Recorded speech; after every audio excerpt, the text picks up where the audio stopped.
Yan po si Ray, nagsa-chopsticks ng inginig. Uy, mag-chopsticks ka rin. Aray, mainit. Mag-chopsticks. Ito mo na kung siguro kung sumama ng dami ng pagkain. Ito na lang.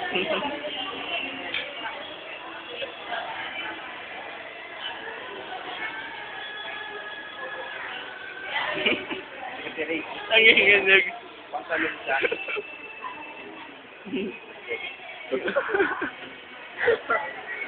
Kakainin nyo na para mahulog eh. Kakalatan tayo. Tuturuan ko kayo kung paano mag-chopstick. Kaliwete. Kaliwete ka pa talaga? Oo, kaliwete ako. Hindi kasi pansad-saluin mo siya. Huwag mong sarado. Ito.